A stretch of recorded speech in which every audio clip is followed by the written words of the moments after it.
Bonjour, aujourd'hui on va voir c'est quoi une équation de neutralisation acido-basique.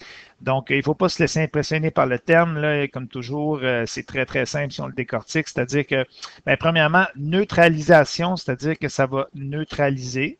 Donc on va partir de quelque chose qui est un acide, donc acido c'est pour acide évidemment.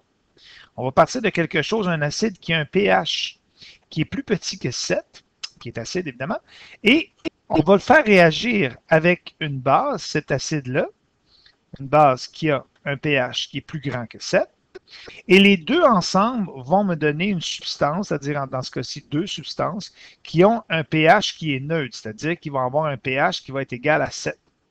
Donc, la neutralisation acido-basique, c'est simplement la neutralisation d'un acide avec une base pour obtenir des substances qui ont un pH de 7. Donc, c'est une équation chimique, c'est une réaction chimique qui fait intervenir du côté gauche, c'est-à-dire du côté gauche de la flèche, du côté des réactifs, un acide. Un acide, ben, on l'a vu, nous, un acide, ça commence avec un ion H+, souvent, un ion hydrogène plus, et une base qui, elle, souvent, va se terminer par un ion polyatomique hydroxyde, donc OH-. Et ces deux-là ensemble, donc évidemment, je l'ai mentionné, je vais le réécrire ici, le pH de la base est plus grand que 7, le pH de l'acide est plus petit que 7. Donc, si on veut atténuer l'effet de l'un ou l'autre, on va le faire réagir avec son opposé, donc soit une base, soit un acide. Et ça, ce que ça va donner, ça va nous donner deux substances dont le pH est égal à 7. Donc, ici, vous avez la petite flèche qui veut dire qu'il y a une transformation chimique. Et ce que ça donne de l'autre côté, bien, une substance dont le pH est 7, on l'a vu, c'est un sel. Un sel, c'est fait de quoi? C'est fait d'un métal et d'un non-métal. Bon, là, c'est sûr qu'ici, on simplifie. Il y a des ions polyatomiques qui peuvent venir intervenir. Ça pourrait être fait d'un métal et d'un ion polyatomique négatif. Ça pourrait être fait d'un ion ammonium NH4+, polyatomique positif avec un non-métal. Mais en général, on va dire qu'un sel, on l'a vu ensemble, c'est fait d'un métal et d'un non-métal et le pH est égal à 7. Donc, le sel est neutre au niveau de l'acidité ou de la basicité. Et l'autre substance que ça va donner avec ça, ça va donner de l'eau. D'accord? Donc, de l'eau, ça ne change pas, c'est toujours la même molécule, H2O, et le pH de l'eau, il est égal à 7. Donc, si on résume, une équation de neutralisation, c'est simplement la réaction d'un acide avec une base, dont les pH ne sont pas égaux à 7, mais qui vont se neutraliser par réaction chimique pour donner deux substances dont le pH est égal à 7, deux substances qui sont neutres.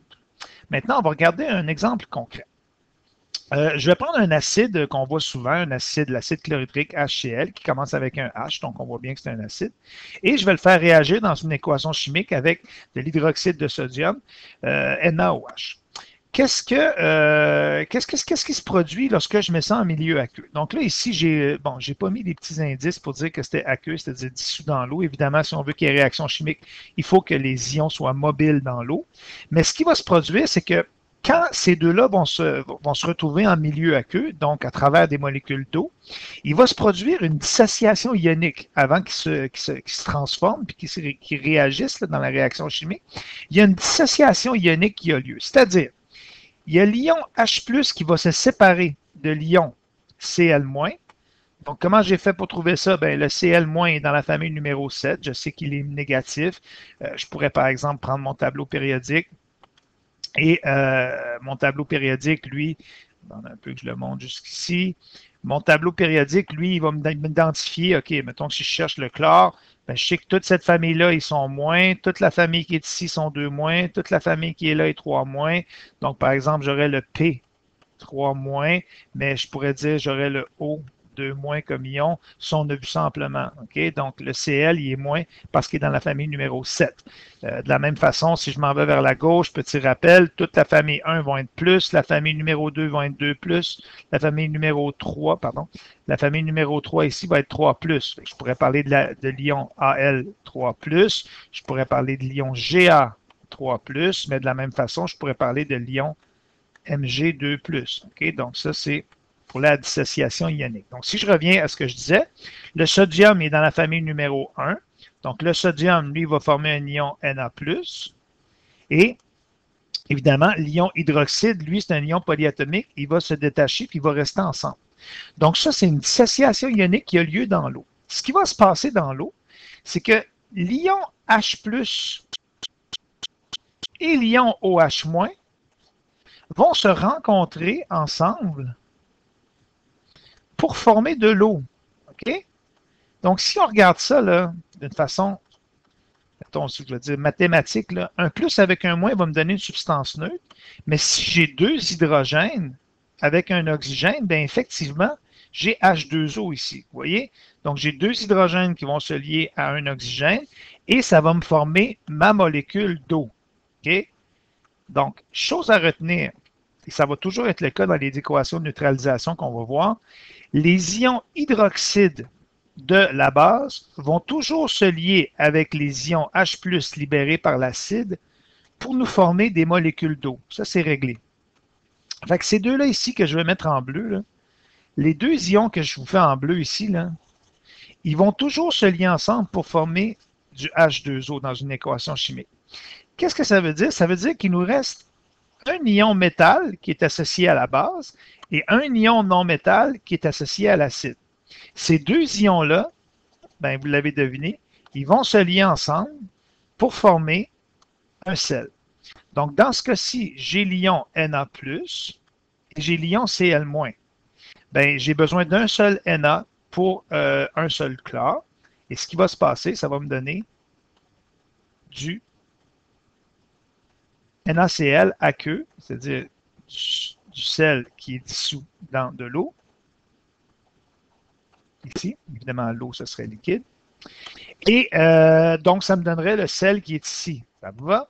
Donc, si je résume, les ions H et les ions OH-, H+ et OH- vont me donner de l'eau et le non-métal qui est ici avec le métal associé à la base vont toujours nous donner le sel.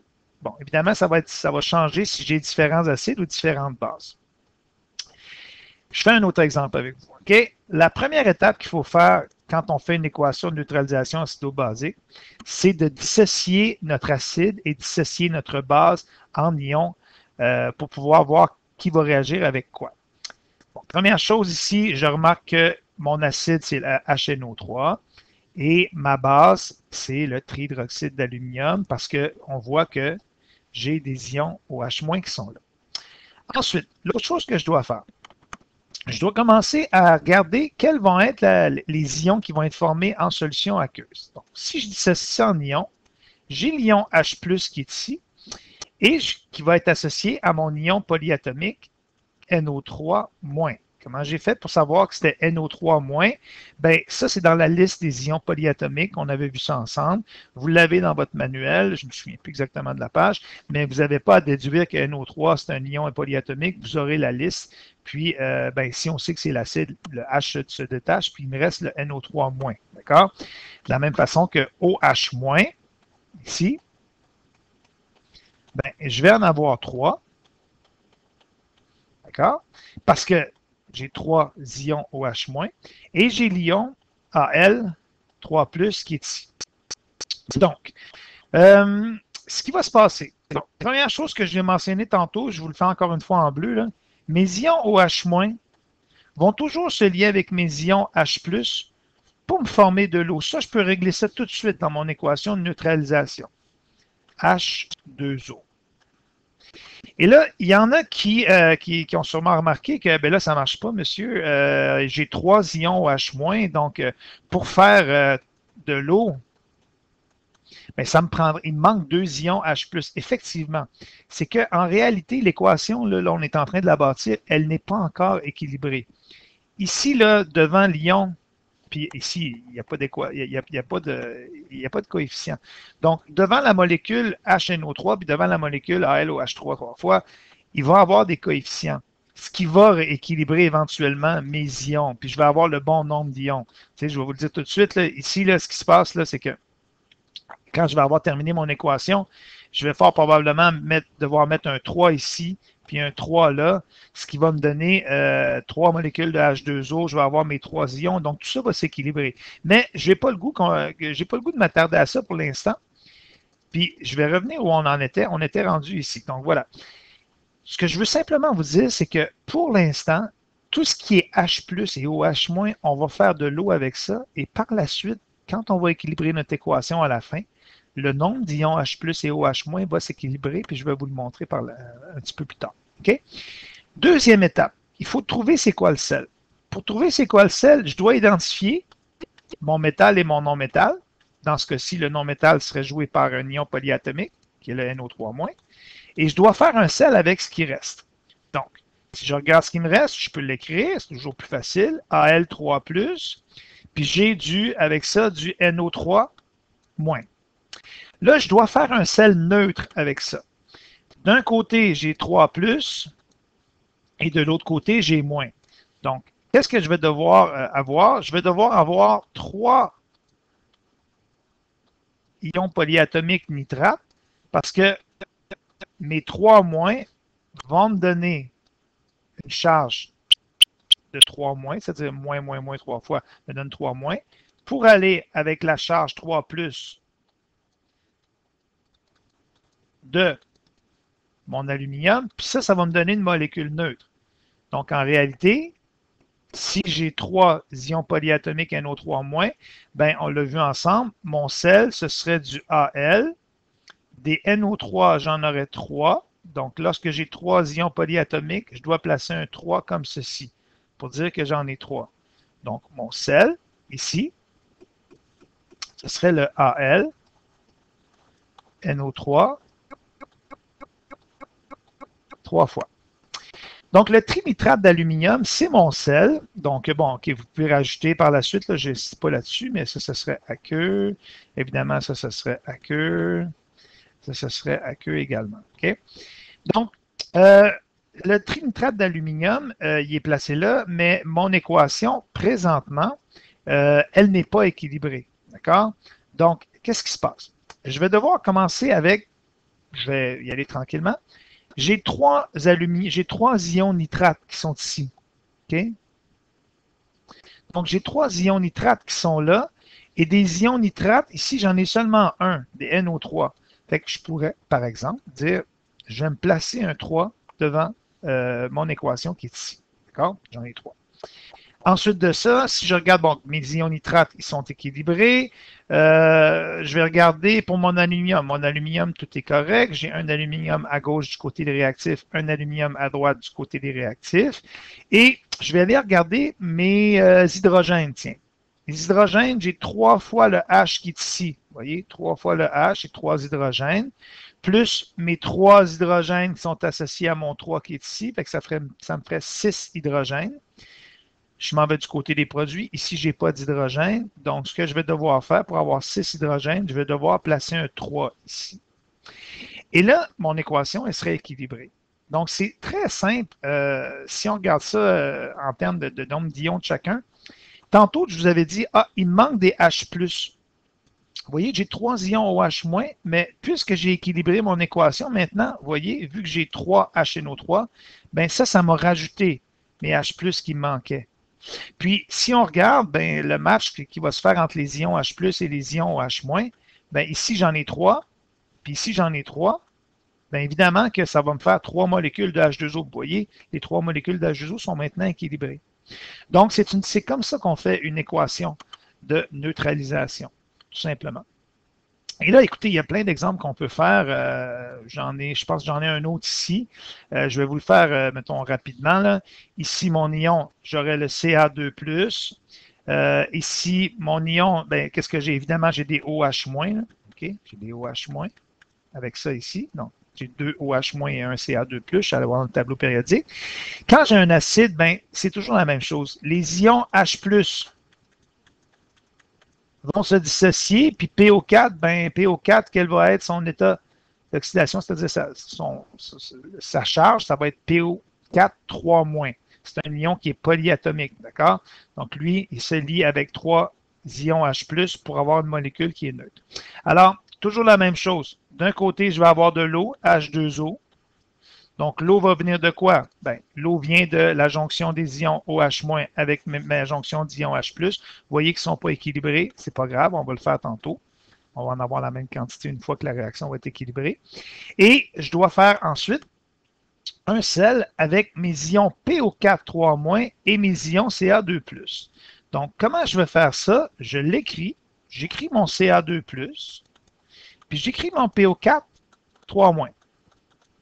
Ben, pour avoir une molécule neutre, ben, il va falloir que j'ai 3 fois celui-ci avec 2 fois celui-ci pour avoir 6 plus d'un côté et 6 moins de l'autre. C'est-à-dire que ça va me prendre 3 ions Ca2+, dont la charge va être de 6 plus. Puis à ça, je vais additionner 2 ions PO4 3-, d'accord? Dont la charge ensemble 3-, ça me fait 6-. Et là, je vais bel et bien avoir une molécule neutre. En réalité, mon sel, ça va être Ca3. Oups, faire un meilleur 3 que ça.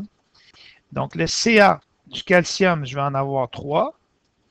Puis des ions polyatomiques, PO4 3-, je vais en avoir 2.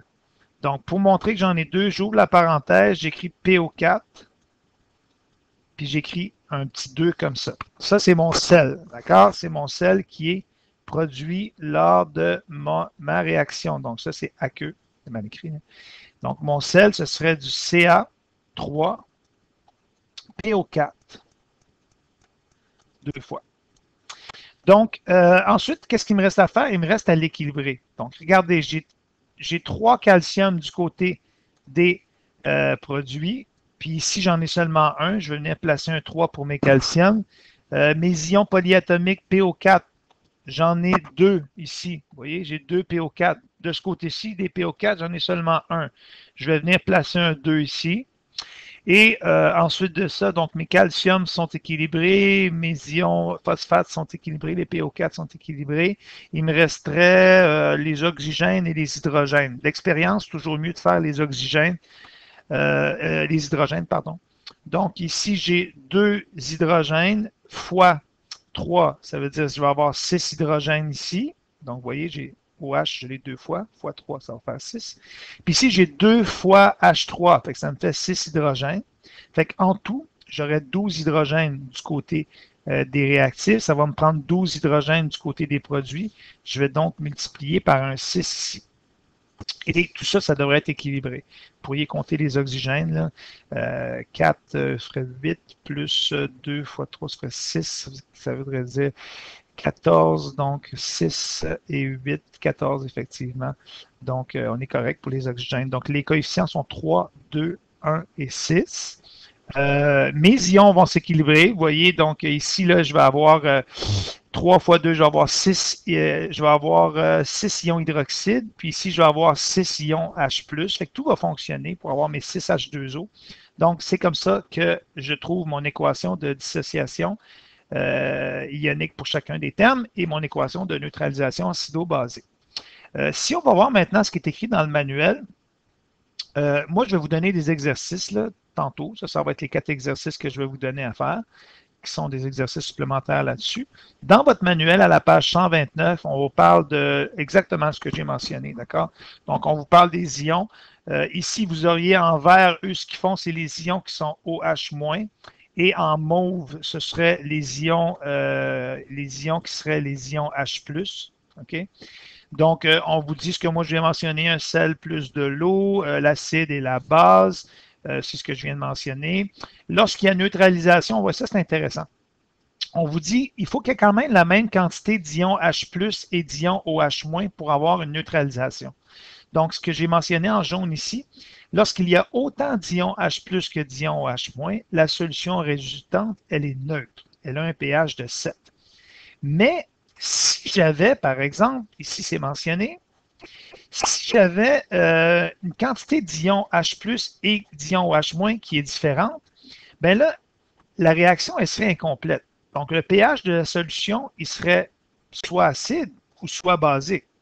C'est-à-dire, si j'ai énormément d'ions H+, mais j'ai pas beaucoup d'ions OH-, ben là, c'est sûr que si j'ai plus d'ions H+, ça veut dire que j'ai plus d'acide.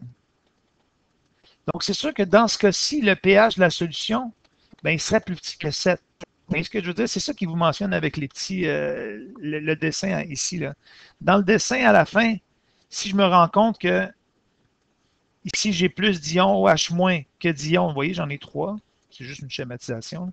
Puis j'ai 3 ions H-, puis j'ai 2 ions H+. Ben, dans ce cas-ci, la solution, elle serait probablement plus, vu qu'il y a plus d'ions H-, la solution serait probablement plus basique. Donc, c'est pas, il faut qu'il y en ait la même quantité pour qu'il y ait neutralisation. Donc, ici, le pH serait probablement plus grand que 7. Vous voyez? Donc, c'est simplement de savoir que si tout va bien, on a la même quantité comme à la page 129 dans le bas de la page. Si on a la même quantité de chacun des ions, OH- et H+, il y a une neutralisation complète. Le pH est égal à 7. Mais si je devais avoir plus d'un ion que de l'autre, ben, la solution, elle serait plus... La réaction serait la même. La réaction chimique qu'on a vue, elle se ferait de la même façon. Mais en quantité, s'il y a plus d'acide, la solution va être, ça va être neutralisée en partie, mais de façon incomplète. Ici, c'est ce qu'on vous disait pour trouver les sels. Donc, quand je veux trouver un sel, qu'est-ce que je fais? Ben, je vais aller faire ma dissociation ionique. Moi, je sais que mon sel va être fait de cet ion-là et de cet ion-là. Donc, parce que quoi? Mon ion nitrate et mon ion magnésium vont me faire un sel. Et le sel que j'ai, ben, ça va être le MgNO3. Pourquoi? Ben, je l'ai mentionné.